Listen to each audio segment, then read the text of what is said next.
मराठी माणसावर होणार अन्याय, मराठी माणसावर होणार अन्याय।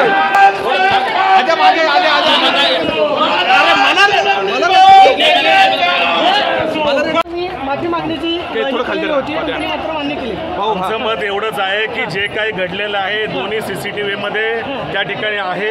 आयुक्तांकडे गेल्यानंतर आयुक्त ज्या पद्धतीने तू बाहेर हो, तू बाहेरच्या बाजूला जाऊन बस, तुला मी बघतो, तुझ्या घरात घुसून तुला मारतो, तुला ह्या ठिकाणावर बिहारमध्ये तुला महाराष्ट्राच्या बाहेर फेकून देतो, अशा आवरच्या भाषेत बोलले। तुला पैशाचा लय माज आहे का, तुझा माज उतरवतो आणि तू मराठी गुंड आहेस, मनसेवाले गुंड आहे, अशा प्रकारचं वक्तव्य पुणे महानगरपालिकेच्या आयुक्तांनी केलेले हे त्यांना शोभतं का? माझं एवढंच मत आहे। तुम्ही सरकार त्यांच्या अंगावर धावून गेला असा आरोप मी बैठक माझं मत परत मत सांगतो, CCTV कॅमेरे काढा, CCTV कॅमेरे काढा, CCTV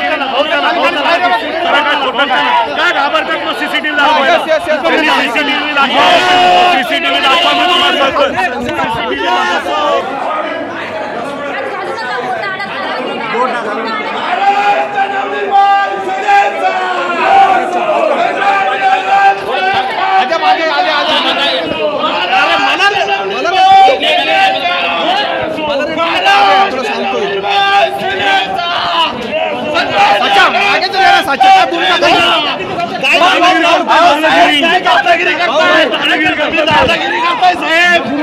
चुकीच्या पद्धतीने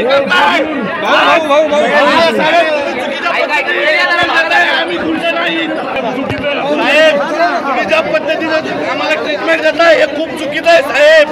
आज आम्ही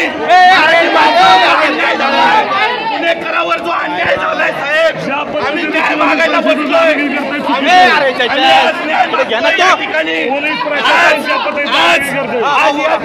न्याय मागायला बसलोय।